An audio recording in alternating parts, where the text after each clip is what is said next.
I don't want to waste too much time with a big wind-up, and I know that everybody here has already been busy today doing some terrific work. I just want to, first of all, thank Jeff, and I want to thank all of you for your willingness to participate in our Jobs Council.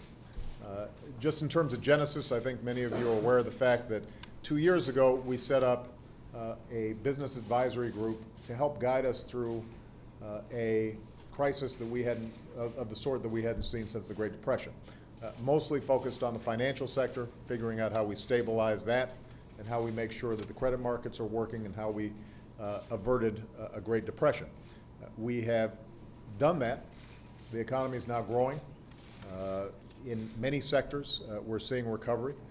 But the biggest challenge that we're seeing right now is the fact that unemployment is still way too high all across the country. And so what we wanted to do was retool. It's critical for us to have input from folks who are actually hiring, putting people to work, making payroll, making the products and services that make our economy so powerful. But we want to make sure that we narrowed the focus to think about how do we ensure, A, that we're putting people to work right now, but also how do we lay the foundation for us to win the future over the long term. This is obviously a theme that I talked about during the State of the Union. It is my belief that we have all the pieces in place for us to make sure that the 21st century is the American century, just like the 20th was. But we're going to have to up our game in this newly competitive world. And that means that we've got to out-educate every other country in the world. We're going to have to out-innovate every country in the world. We've got to make sure that we've got the best infrastructure to move people and goods and services throughout the economy. I want us to be an economy that is not simply buying from other people and borrowing to do it. I want us to be selling to other people and having some other folks owe us some money. And so it is going to be absolutely critical for us during a period of significant fiscal constraint that we create the kind of public-private partnership that makes that happen. And it's going to be very important for us to get ideas from people who've actually are actually on the ground right now trying to build your businesses and operate in an extraordinarily competitive world. So my main purpose here today at this first meeting, I think, is to listen, to get a sense of where all of you think the economy is right now, what kinds of steps we need to be taking. As I talked about during the State of the Union, we want to remove any barriers and any impediments that are preventing you from success and from growth.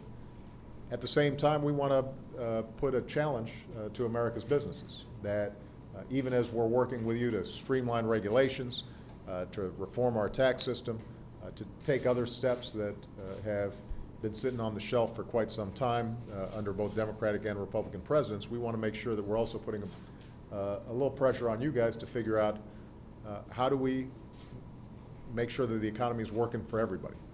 How do we make sure that every child out there who's willing to work hard is going to be able to succeed?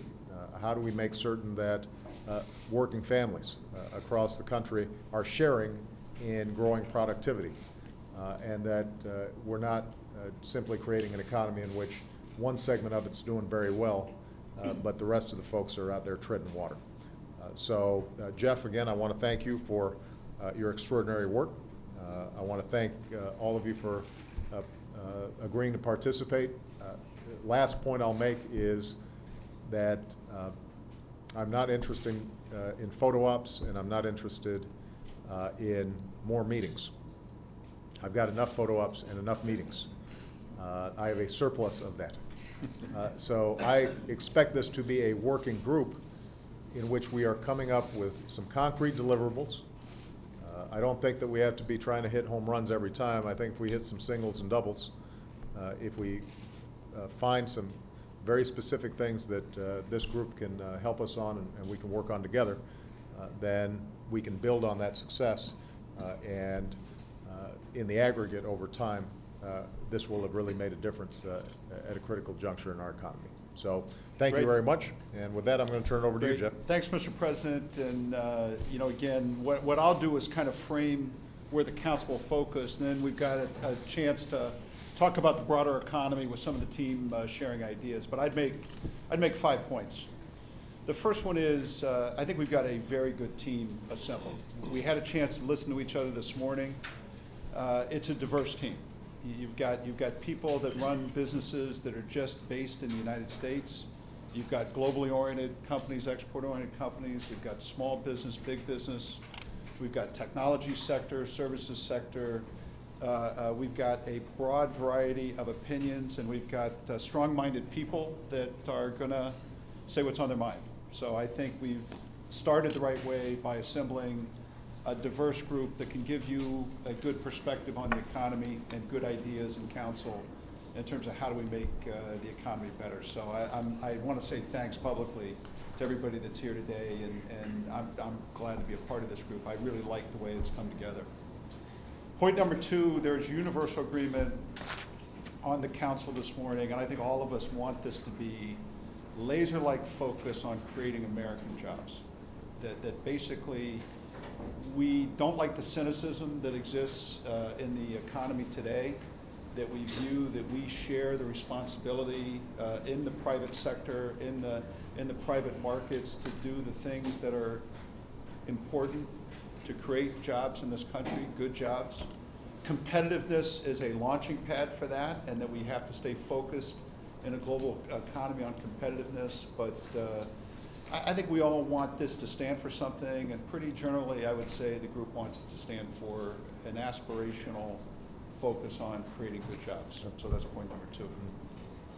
Point number 3, we had a lot of discussion on topics today and what would be the critical areas of focus, and I think we're going to be able to come together pretty quickly on key areas of both practical, tactical, short-term approaches to maybe pull through and create jobs, to education, global trade, immigration, a whole series of ideas that I think we can bring short and long-term solutions, investments in R&D, energy, things like that.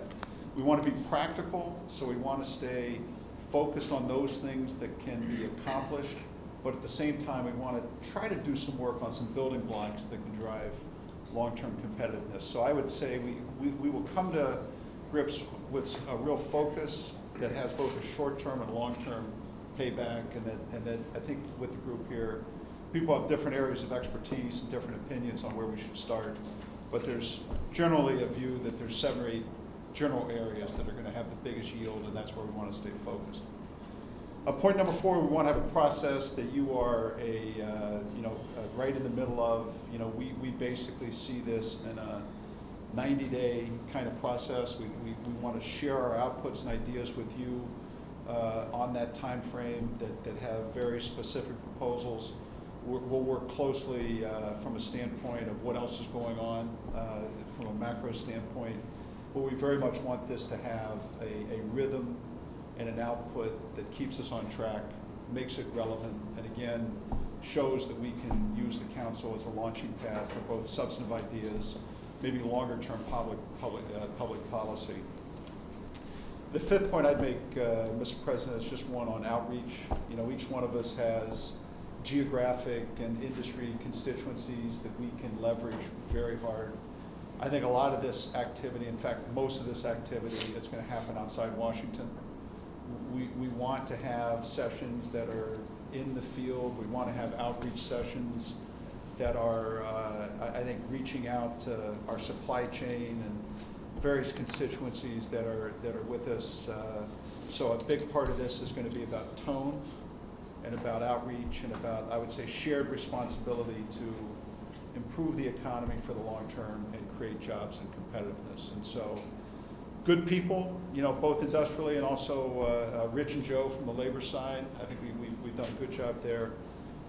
Real focus on jobs. Topics that are relevant, both short and long term, disciplined process, and a real focus on tone and outreach. I'd say those are the 5 things that we are going to put in place, as we come from this session and move forward in the future. Good. So that's Council. Did I capture the team? Good. Good job. This may be the only time we agree, but that's okay too. Fantastic. Well, my understanding is we've got a couple of. We're going to whip around maybe to go around and talk a little bit about what's going on in the economy. Lou, I thought I'd start with you in utility sector. Okay, I'm a bit of a rookie at this sort of thing, so I hope I will hit the mark. You gave me plenty of lead time, like 6:30 last night. Come up with this. You're good at this stuff, right? So I'll take That much time? I'll take my best shot. Yeah, Yeah. let me just say, Lou, that's a lot more lead time I usually get. You are the president. So I think our company has a bit of an interesting vantage point on what's going on in the U.S. economy. You know, in addition to our utility in Florida, where we're one of the largest utilities in the United States, we serve about half of the folks in Florida. We also have power generation facilities in 26 other states, and we're the second largest generator of power in the country from a capacity standpoint. So let me start from a macro perspective and give you a little feedback on what we're seeing there. And so one of the measures we look at, of course, would be total power production. And you know, that's pretty correlated with economic activity. Clearly, after falling dramatically in 2008 and 2009, we've seen total electricity production start to come back. It's been rising steadily, but frankly at a slow rate.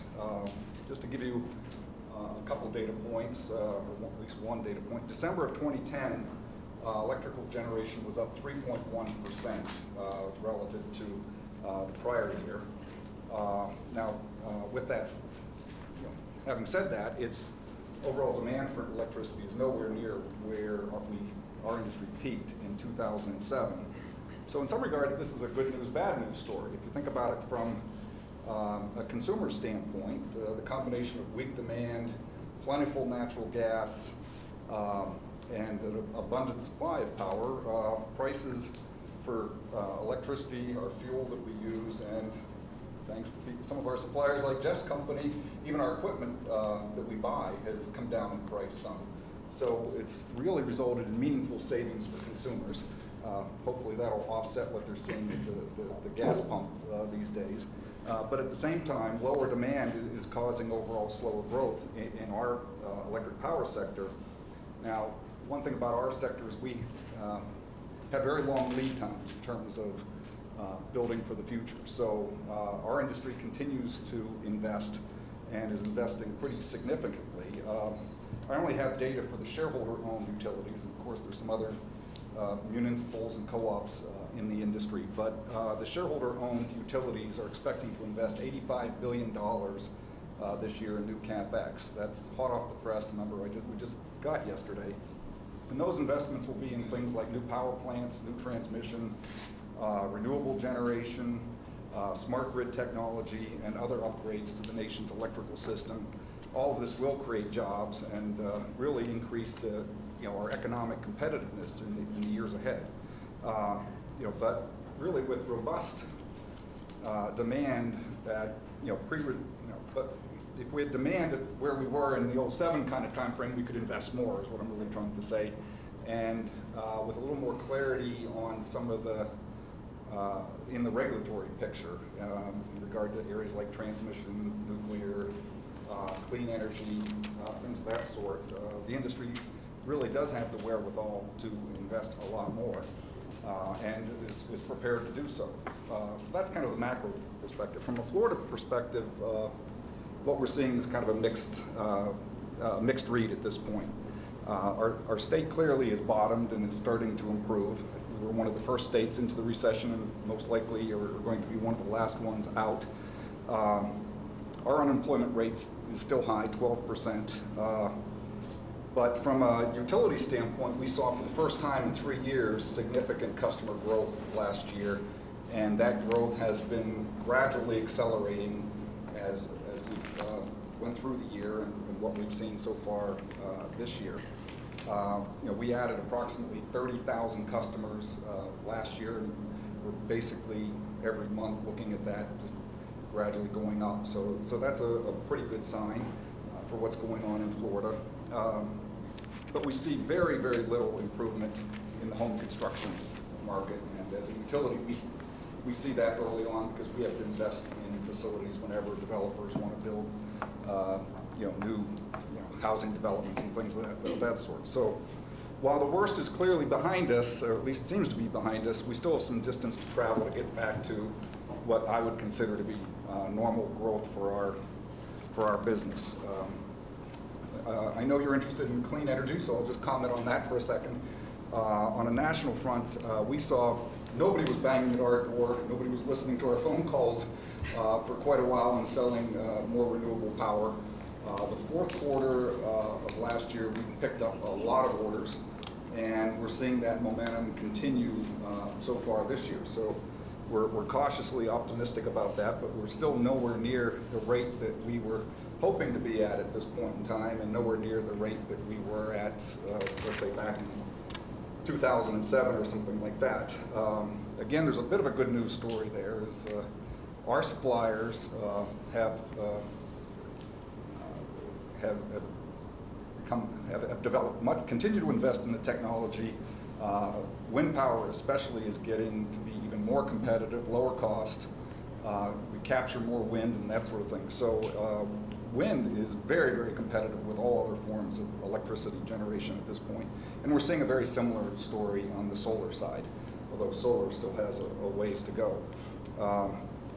So overall, we're cautiously optimistic, but we still have a ways to go. And hopefully through the work of this great council, we'll keep jobs growing and keep the economy growing. Great, Lou, thanks.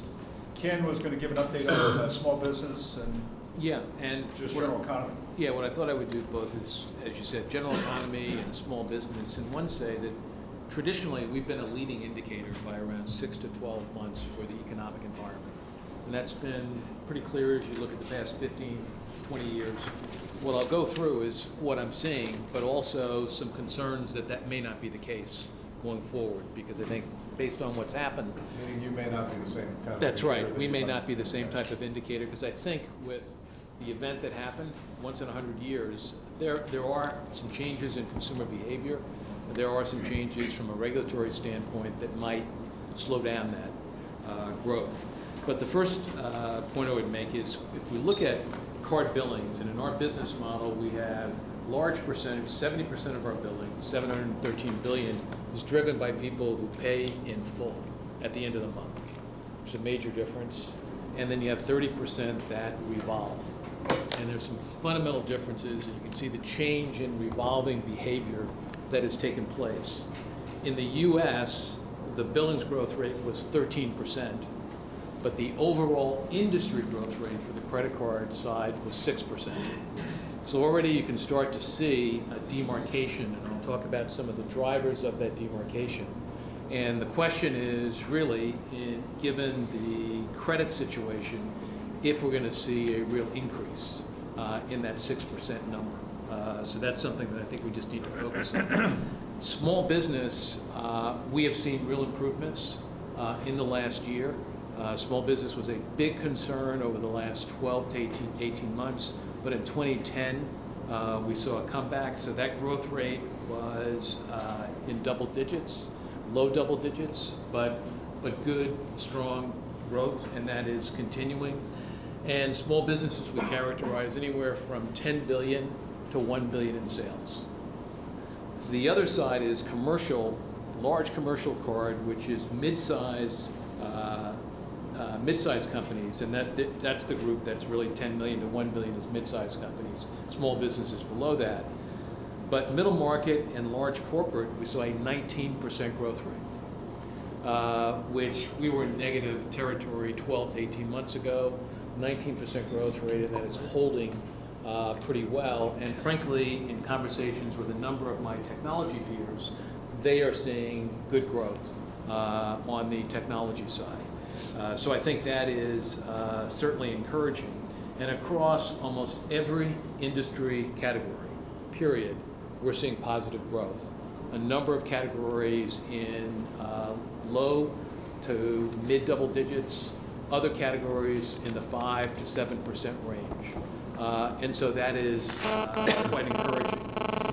What we're seeing, though, is a real demarcation between the affluent consumer and the lower middle class consumer. So the growth rates for the luxury affluent spender have been very strong. So you're seeing in some segments growth rates of over 35% for spending. You're seeing a switch of what I'd call traditional affluence, who comprised, while they were 10% of the people who were spending, they were driving 60 to 70% of the spending. They are now driving 38% of the spending. And what you're seeing are newcomers, younger people, who are in fact not as affluent, dramatically increasing their affluent purchasing.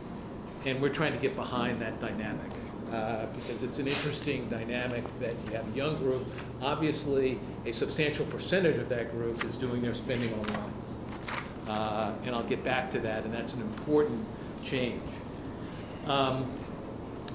Just on online spend, and this is, I think, a sea change that's going on.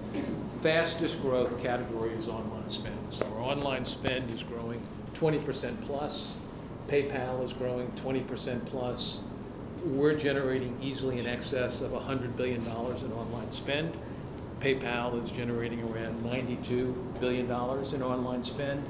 The penetration of retail is only 10 to 15% of online spend. So that's a long runway. Obviously, if they're online, then they're being serviced online.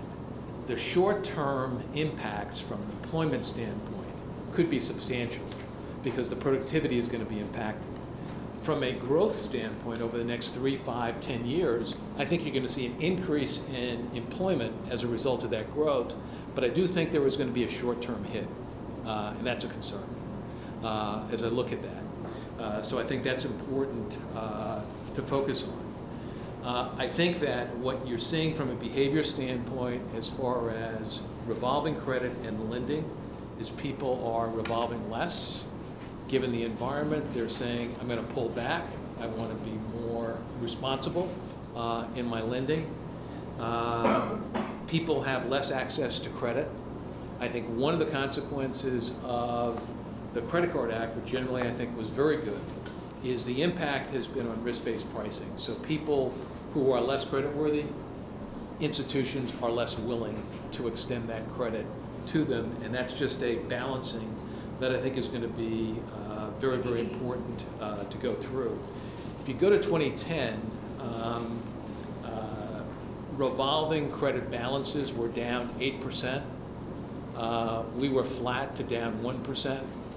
So it's going to take a big change, a major sea change, to go from this decline to 5 to 10% growth in AR. Can I just interrupt 1 second? Because, Sure. I think in your industry there was some question as to whether consumer patterns were actually changing. They are. Where people were using the credit card less, or whether this was an aggregation issue, and what you found out was there were a whole bunch of folks on the sort of downstream who just lost their credit cards, defaulted, et cetera. The people who hadn't lost their credit cards, that they were still using them just as much.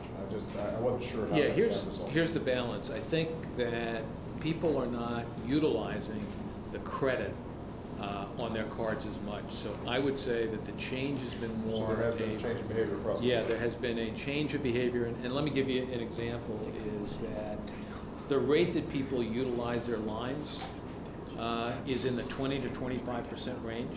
So you've got 75% of the lines that are out there that are unused, both in consumer and small business, and that's pretty consistent. So that is a major change. Now, when you ask customers what's the issue, what they will say is uncertainty.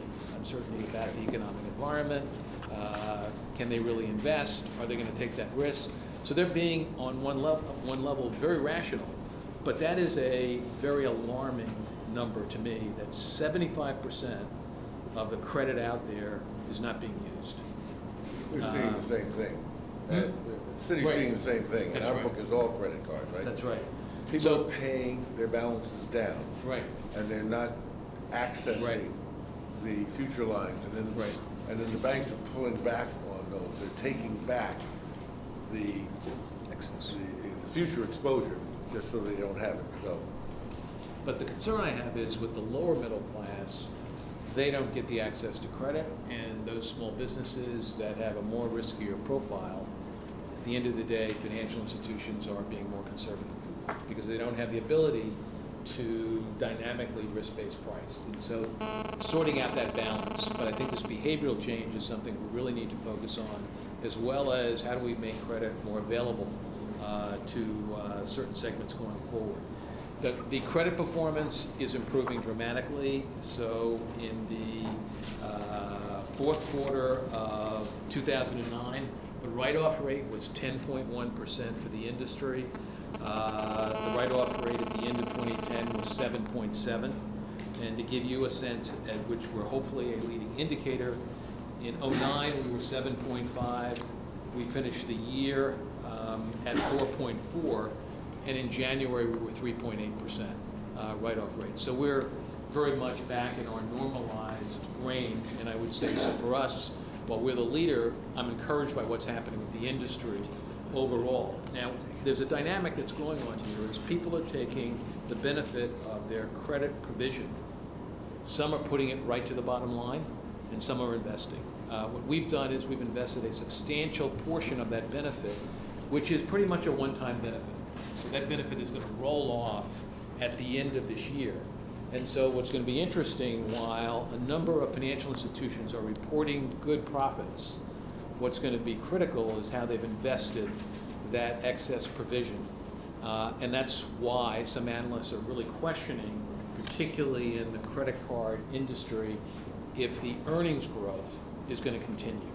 But I think some institutions have taken those benefits and they've invested in them, and that should bode well.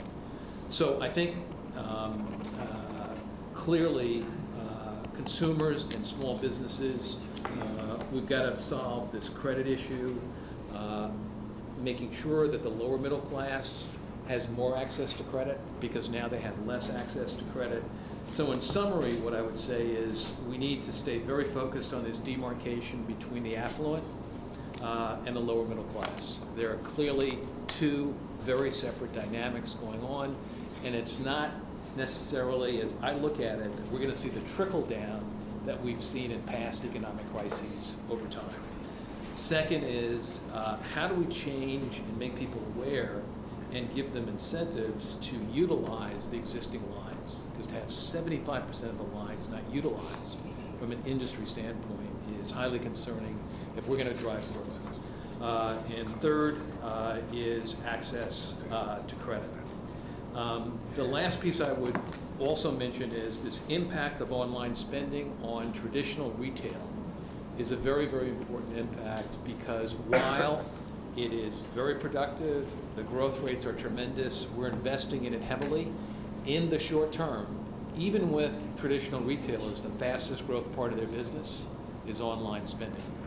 And that will have a short-term impact, and we just have to balance that off and understand what are some other industries that we can really drive towards that will help with the short-term drive for jobs as well as plan for what will be the growth opportunities as a result of this move to digital. Great. Darlene runs a small manufacturing exporter. So Darlene, what are you seeing? Thank you for having me here today. Well, speaking from a small manufacturing company, we are small in Minnesota. Our issue is we've gone through a terrible recession. We started off at 47 people and we went down to 21. I'm proud to say we're back up to about 38.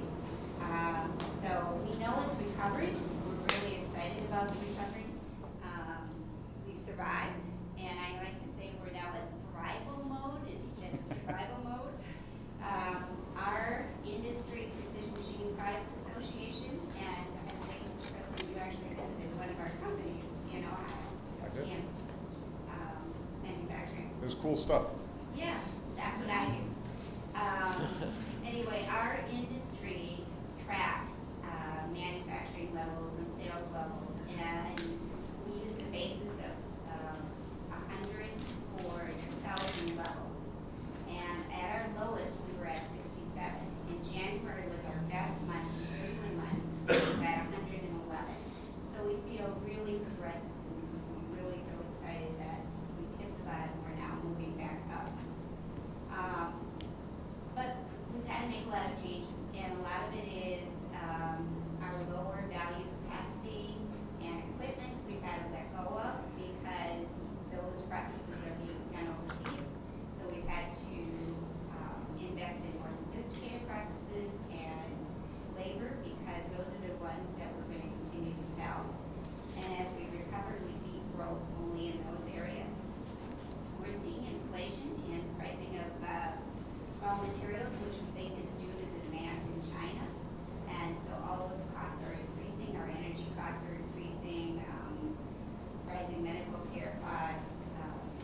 probably the good news, but along with the sad news is that we've become a lot leaner, we've become a lot smarter, and we're able to do a lot more with less people. But manufacturers like myself, we know we want to grow, we want to add business, and we have to add more skilled people.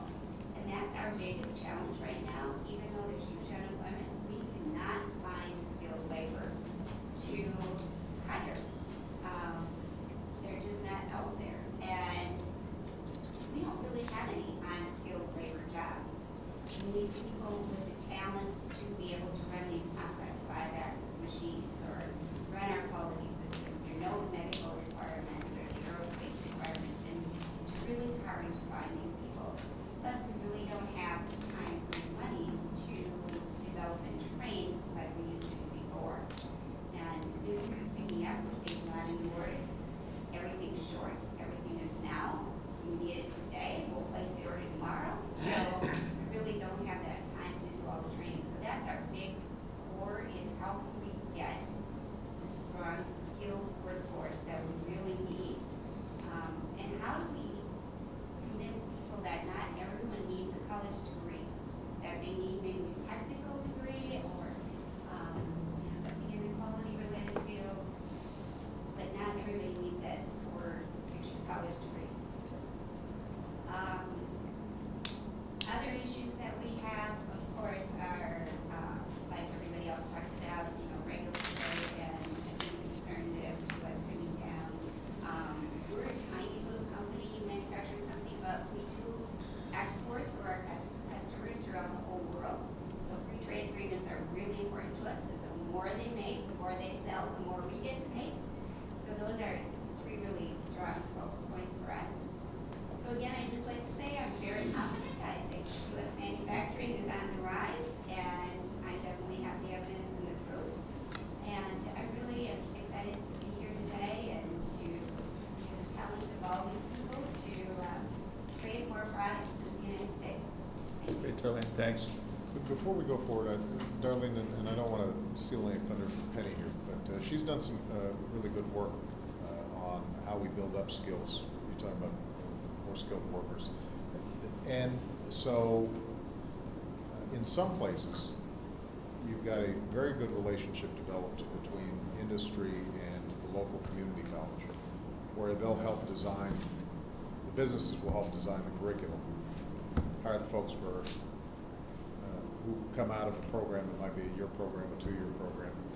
Have you explored that? I mean, in fact, Jeff, your plant up in Schenectady is a good model, where they've linked up, probably have the similar needs to what your company needs, and they've been able to get a pipeline for the workers that they need. Have you been in conversations with folks locally about that? Yes, we definitely have with our community college and with Dempsey College, and have worked with them to identify programs and the skill sets we're needing. Large part of the problem too is our equipment costs are very expensive. They can be $250,000, $1 million, and the So the community colleges just can't, they can't invest the capital to have a model that people could be trained on. Is that the problem? Right, exactly. So we're trying to come up with a program where they can come into maybe our companies, bring partnership or something to help utilize the expensive equipment, but yet we get the skilled workers back from that. So yes, we are, but it's a slow process Good. to get there. Great, thanks, John. Ellen? Great, thanks, Jeff. And 2010, our company, like Darlene's company, benefited greatly from a strong recovery. Most manufacturing companies did. And what we see is that momentum continues in 2011. And although 2011 doesn't look like it's going to be as high a growth year as 2010 was, there's still a lot of positives associated with it. We are large in agriculture. Farmers are making money. They're putting a lot of inputs into the ground to get the most out they can, and that's a very positive thing for all the different kinds of companies who supply the inputs into the food chain. Very positive dynamic going there. Automotive. Now, automotive globally grew 20% last year, and this year globally only seems like it's going to be about 5%. but it's positive. In the US, will probably be 8 or 9%. And, you know, that's good for a lot of the companies that supply, whether it's plastics or metal or paint or whatever, into the automotive industry, and the truck business has come back as well. So we see that as a positive. In the electronics arena, we see positives going into photovoltaics. Huge year last year. This year the growth will be probably upwards of 20%. A lot of the materials going into the photovoltaic market do come out of plants we have in the United States and plants we have around the world. Smart tablets, you know, iPads, smartphones, tremendous amount of growth there and a tremendous amount of advanced materials being used in there. So very positive. The only dark spot on the horizon is construction, and is construction in the United States. That's something that none of us expect really to see much progress in this year.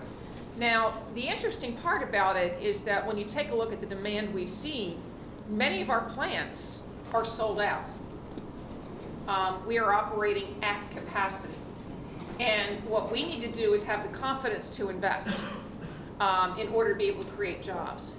And the interesting part of that is it's not my confidence. I got my customers' confidence and their customers' confidence it builds, because the demand signal, you know, if we felt in the first quarter of 2009, the demand signal was about a week long. You know, now we think of it as maybe being about 3, 4, 5 months long, but it's nowhere near what we thought it was in 2007 and the beginning of 2008, which we thought it was 18 months long. Now, maybe it really wasn't 18 months, and we have to kind of come to terms with that, but there is that. You know, a couple of sectors is very positive for the U.S. on export. If you look at agriculture, you know, over a $30 billion surplus. If you look at chemical and chemical-related products, take pharmaceuticals out, $30 billion surplus.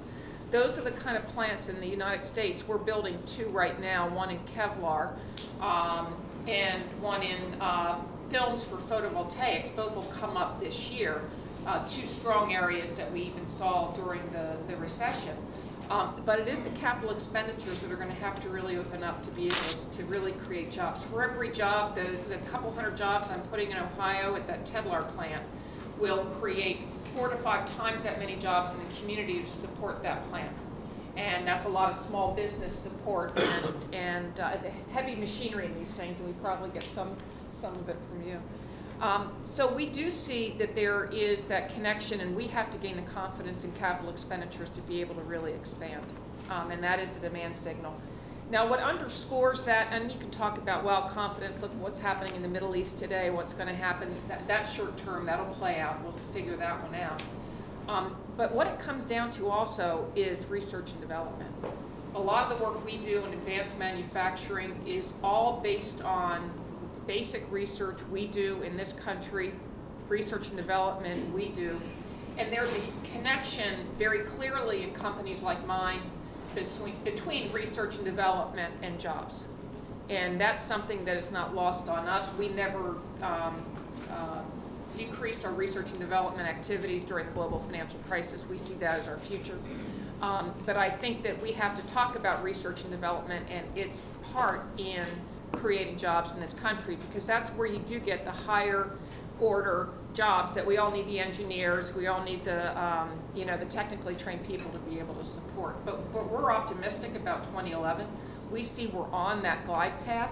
But we have to do is think about what are those few things we can do to shake some of this loose to get the momentum increasing. Matt? So, Mr. President, the railroad industry is a great kaleidoscope for the U.S. economy. If you would take GDP less technology, we almost mirror that with our units per week. And then we actually saw the recession coming in late 2006. We were doing about 775,000 units a week. Class 1 U.S. railroad industry. The low point was 2009. We got down to 550,000. Last week we did 650,000. So without a doubt, and that's week February with bad weather. Without a doubt, we're a lot better than we were in 2009. We're not near as good as we were in 2006. What did we do in 2009? We furloughed tens of thousands of employees. We parked a bunch of locomotives. We parked 500,000 rail cars. So as this thing has started to come back, we've redeployed all those assets.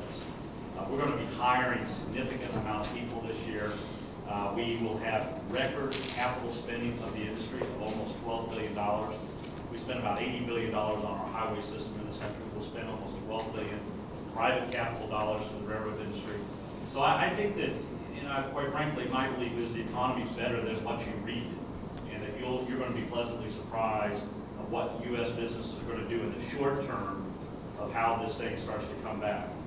The tax bill that you all put forth in late year, personally, thank you very much, but the accelerated depreciation expensing was extremely helpful, and I bought more locomotives because of that. So that's the kind of stuff that drives. Jeff was happy also. So, long term, Jeff mentioned, we have some domestic CEOs. I'm a domestic CEO. We're not moving any of our work out of this country. We are here. We cannot move this railroad. We're here. We're with you the whole time. But I see these companies all over our country that have pulled up plants, pulled up rails, and moved them to different locations. And we're always competing with new plants, Mexico, Canada, China, whatever. And it comes back to, well, short term we're going to focus on jobs. Long term, this whole focus is going to be about the competitiveness of the U.S. worker. And I always just think about, what can we do to make this U.S. worker more competitive? And of course, it starts with education. And then we move to tax policies. I mentioned what we did at the end of the year. It goes to regulation, which you've identified. It goes to long-term energy policy, both affordable and available. And it's those types of things that I think in 10 or 15 and 20 years, we'll look back and say, the U.S. worker can now, is a lean, mean fighting machine and can continue to compete, or the U.S. worker, because of those various issues, just can't compete in the global workforce, because what was once a domestic set of supply chains and a domestic workforce is never again. That horse left the barn. In this group of 309 million Americans is going to be competing against Mexico, China, Canada, everywhere around the world. And we see it. We're moving raw materials to these markets, all in finished products back, and we will never get back our ability to just build and only compete within these borders. And you know that. But when we think about the long-term structural issues we have, that's why I hope we will focus on long-term. So that's a pretty good microcosm of what's going on. I'd say it's getting better every day. There's maybe bimodal recovery, rich versus poor. There are certain sectors that are hard hit. And I think the emerging issue is inflation. I mean, would that be what people around the table would say? When you think about what we might be worried about 3 months from now or 6 months from now, I think it's, where does all the volatility lead on a macroeconomic basis? But I think that's a pretty good synopsis. Tim might, to the extent that people are concerned about inflation, people might want to maybe hear from Tim very quickly before we move on. Maybe you guys already talked about this, but what we're seeing right now is the core inflation rate is actually not a problem at all. And we've looked at it every which way. So if you guys are making plans, that is probably not something that you should be worried about. What is a specific concern in certain sectors is this move in energy prices. And even on energy, it's not utility, it's not electricity prices, it's going to be oil prices in particular. We actually think that we'll be able to ride out the Libya situation and it will stabilize. The food prices really has to do with the weather, floods, drought, fires, heat. I think if you ask John, he would say it has to do with climate change. But I won't wade into those politics right now because we're here to talk about jobs. But I make that point only to suggest that the data that we're seeing right now, we're not seeing a broad-based inflation trend, but rather very specific sectoral. Tim, fair? Yeah, I think that the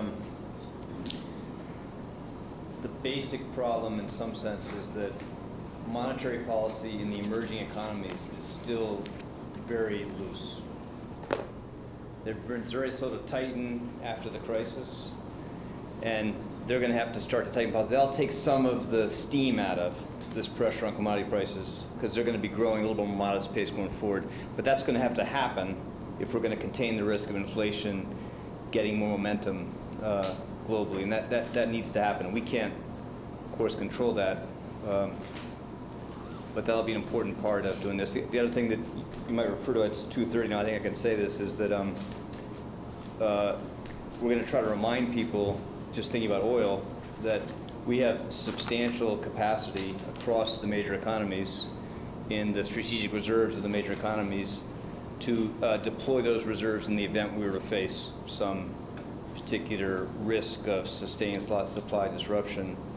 And hopefully by reminding people of that and calling attention to the fact that there's a fair amount of excess capacity in parts of OPEC now, hopefully that will make it less likely the market still starts to build in higher prices over time. Won't be perfect protection against that, against all circumstances, but it might help a little bit. We've got a few updates on some other activity that's been going on. Maybe Steve, start with you on the Startup America. Sure. Well, first of all, I should say it's a startup. It was just announced 3 weeks ago. We're still putting things in place. Just hired a CEO a week ago. Thankfully, an entrepreneur who helped start Priceline, and then for the last 5 years has run Malaria No More, a public-private partnership focused on getting organizations focused on malaria in Africa. He's a great guy. We're now assembling a board of entrepreneurs to help guide this forward. But the reason it's so important, I really appreciate the President's leadership on this, and really the entire economic team and a lot of the cabinet folks actually spent a whole day in Cleveland on Tuesday just focusing on this issue of small business, and the President spent probably 3-4 hours in a variety of different breakout sessions with small business owners, entrepreneurs building companies to show the importance of really celebrating their work and really trying to figure out how to take that forward. The reason this is so important, and particularly given we're focused on jobs and competitiveness, is if you look at big business, all the large companies, and you look at small business, they're both important.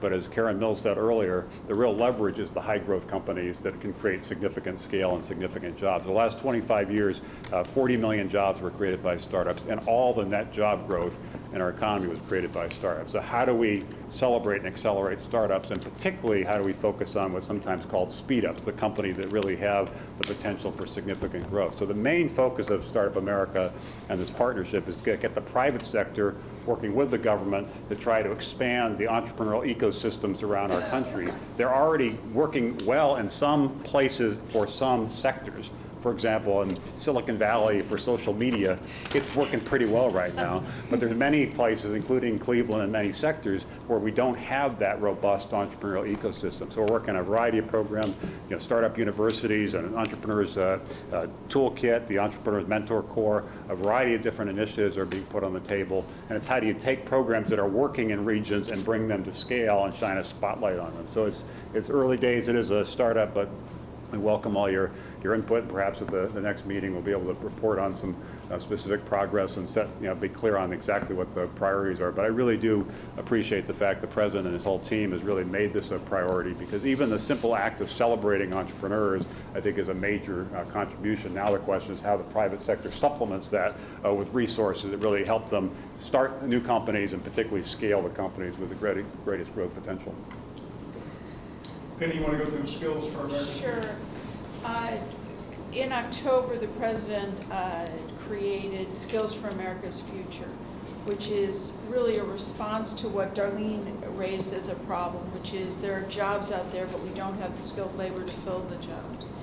And what we heard was really a need to better connect the business with our community college system.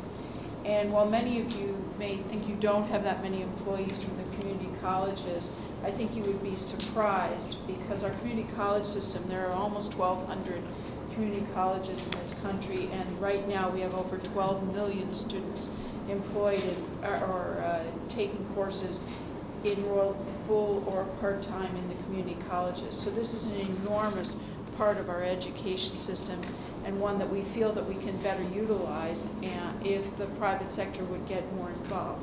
So there's really two things that Skills for America's Future is doing. One is trying to create new partnerships, and we've committed to the president that we will try and achieve his goal of creating 50 new partnerships this year.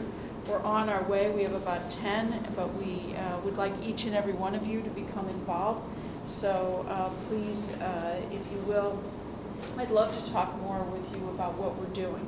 The second thing that we are doing is to help to be a place that lifts up the importance of workplace development in terms of both policy and execution and communication.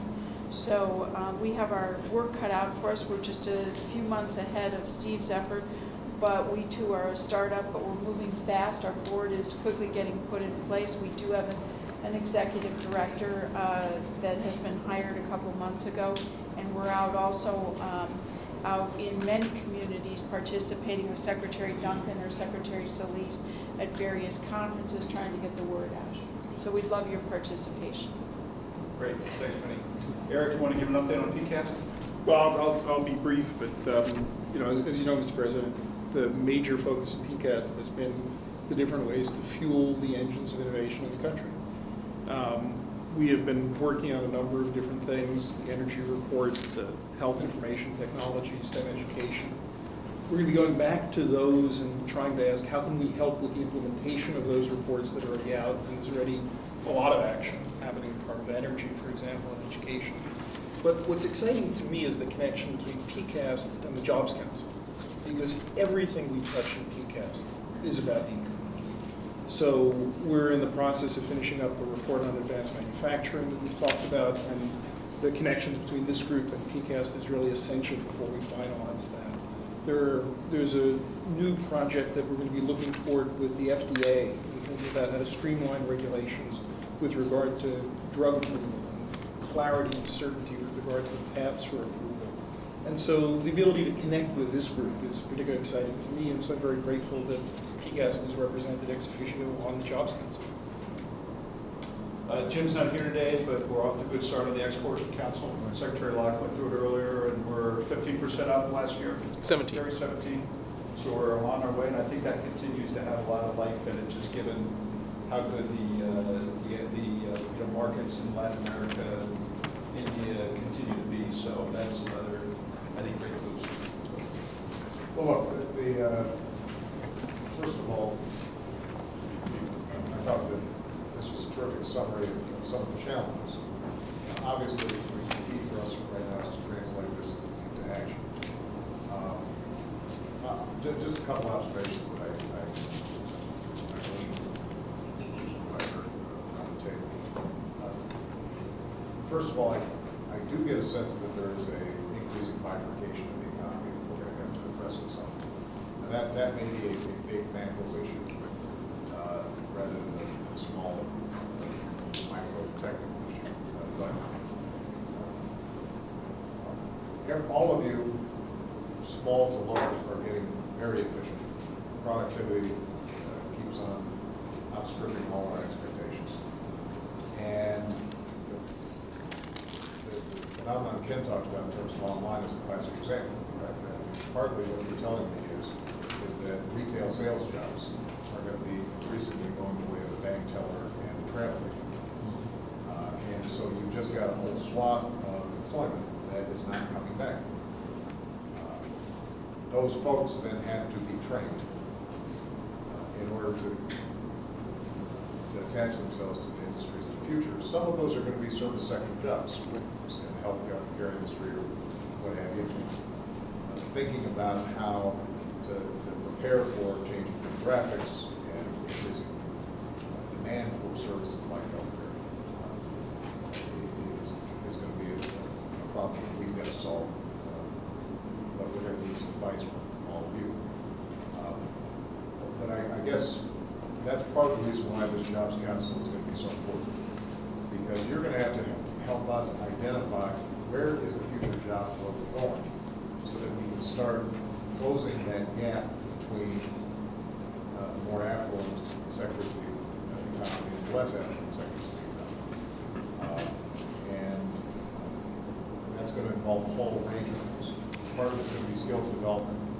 Part of it's going to be tax policy, fiscal policy. Part of it's going to be how we can get startups like Steve's that actually hire. But if you ask me what worries me about the prospects for our economy long term, that's what worries me. Partly because it goes back to the adage of Henry Ford when folks asked him, well, why are you paying these folks such good wages? He said, well, I want all my employees to be buying Fords. And the concern I've got right now is I don't know exactly where your future customers come from if they don't have jobs. They're not using credit cards, they're not buying all those goods that are being shipped around those train tracks all over the place. So that'd be point number one. Point number two, on the skilled labor side, the whole issue of worker training, I completely agree about the fact that not everybody has to have a 4-year degree.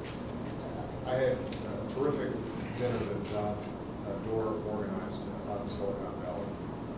And one of the most instructive comments was when Steve Jobs said, we've got, what do you say, 700,000 folks working in China and making all our iPads and iPods, whatever else he's cooking up.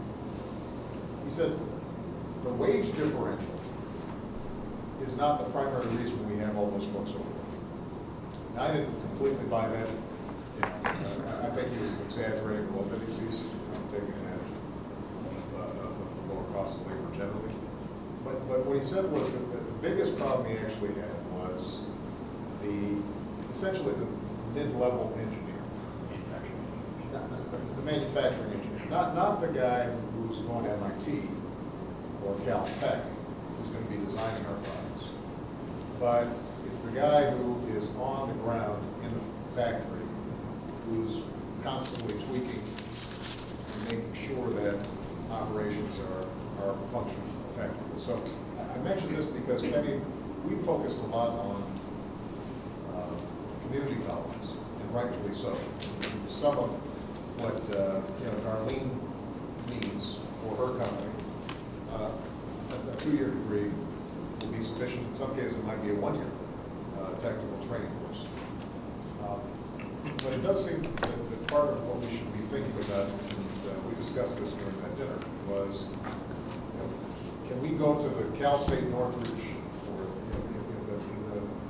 the state school where a lot of folks are going into getting their business administration degrees, but have some decent math skills, and say to them, look, there's this whole world out there, because he's got, what do you say, 30,000 of those manufacturing engineers, something on an enormous scale. He built a city of 70,000 new workers to make the iPad alone, and he has 12,000 manufacturing engineers out of those 70,000, and that's less than 9 months old. So it's like. So his point was, if those 12,000 were here in the United States, the wage differentials might not be so great. I might consider locating that same place. We don't have those engineers. And we just don't have those engineers. So I mentioned that just because when we're talking about skilled labor, we've got to look up and down the spectrum and see how can we work more effectively with institutions of higher education. Last point I'll make. This is a topic that wasn't raised directly. Lou mentioned the whole issue of energy. We've been interested in the issue of energy efficiency, partly having to do with the broader concerns about the economy and the environment. But part of it also having to do with jobs. I am very interested in figuring out whether we can use the idea of making energy efficient buildings a vehicle for us re-employing so many folks who have lost their jobs through the construction industry. Even if the housing market recovers somewhat, it's not going to recover the rates, artificial rates that existed back in 2006, 2005. So we're doing some work specifically on that. Our teams have been putting some stuff together that matches up Steve Chu who else from the cabinet has been working on this, but that would be a terrific area we might want to explore. I hope we can get some traction on that.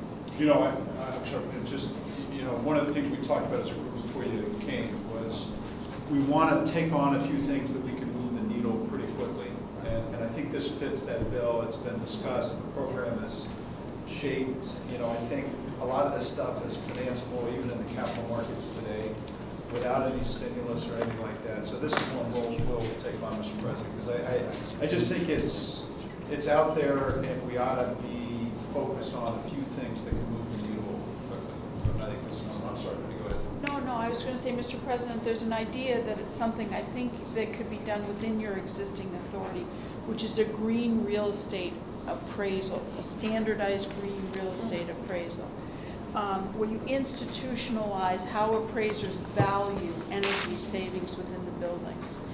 And I don't believe it requires legislation. I think it's something that could be done regulatorily and get comment and then create that kind of standard that could elevate this notion of the importance to the value of a piece of real estate of its energy efficiency. Well, so that's an idea. One last comment, because a number of people mentioned issues of regulatory barriers or burdens. I've told this to Jeff, I mentioned this to some of you.